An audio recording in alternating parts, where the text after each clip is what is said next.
വിശുദ്ധ ഹജ്ജിന്റെ പരമപ്രധാന ചടങ്ങായ അറഫ സംഗമത്തിനായി ലോകത്തിന്റെ വിവിധ കോണുകളിൽ നിന്നെത്തിയ ലക്ഷക്കണക്കിന് ഹാജിമാർ ഇന്ന് അറഫ മൈതാനിയിൽ സംഗമിക്കും. ആത്മസമർപ്പണത്തിന്റെയും പാപമോചന പ്രാർത്ഥനകളുടെയും ദിനത്തിൽ അറഫയിൽ ഇന്ന് ഉച്ചയോടെ 18 ലക്ഷത്തിലധികം ഹാജിമാർ ഒരുമിക്കുമെന്നാണ് പ്രതീക്ഷ. കഴിഞ്ഞ ദിവസം മിനായിൽ തർവിയ ദിന ചടങ്ങുകൾ പൂർത്തിയാക്കിയ ശേഷമാണ് ഹാജിമാർ അറഫയിലേക്ക് പുറപ്പെട്ടത്.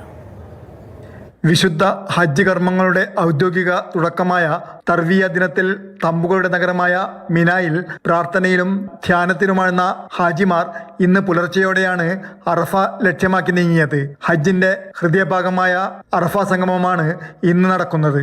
ജബൽ റഹ്മയ്ക്ക് സമീപമുള്ള വിശാലമായ അറഫ മൈതാനിയിൽ എത്തിച്ചേരുന്ന ഹാജിമാർ ഉച്ച മുതൽ സൂര്യാസ്തമയം വരെ പ്രാർത്ഥനകളിൽ മുഴുകും. അൽ ഹജ്ജ് അറഫ എന്ന പ്രവാചക വചനത്തിന്റെ അടിസ്ഥാനത്തിൽ ഹജ്ജിന്റെ ഏറ്റവും നിർണായക ഘടകമായാണ് അറഫ സംഗമത്തെ കണക്കാക്കുന്നത്. ഹാജിമാരുടെ സുരക്ഷയും യാത്രാ സൗകര്യങ്ങളും ഉറപ്പാക്കുവാൻ വിപുലമായ സംവിധാനങ്ങളാണ് സൗദി അധികൃതർ ഒരുക്കിയിരിക്കുന്നത്. ആയിരക്കണക്കിന് സുരക്ഷാ ഉദ്യോഗസ്ഥരും ആരോഗ്യ പ്രവർത്തകരും സന്നദ്ധ പ്രവർത്തകരും വിവിധ മേഖലകളിലായി സേവനമനുഷ്ഠിക്കുന്നു.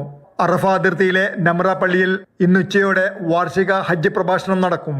പ്രവാചകൻ മുഹമ്മദ് നബിയുടെ വിടവാങ്ങൽ പ്രഭാഷണത്തെ അനുസ്മരിപ്പിക്കുന്ന പ്രഭാഷണത്തിന് നേതൃത്വം നൽകുന്നത് Sheikh Ali bin Abdul Rahman Al ഹുദൈഫിയാണ്. സൂര്യാസ്തമയത്തിന് ശേഷം ഹാജിമാർ മുസ്തലിഫയിലേക്ക് നീങ്ങും. മുസ്തലിഫയിൽ രാപ്പാർത്ത ശേഷം നാളെ പ്രഭാതം മുതൽ ജംറയിൽ കല്ലേറ് കർമ്മം ആരംഭിക്കുന്നതാണ് ഹജ്ജിന്റെ അടുത്ത പ്രധാന ചടങ്ങ്. Jafar Ali Palakkode, Mathrubhumi news, Mecca.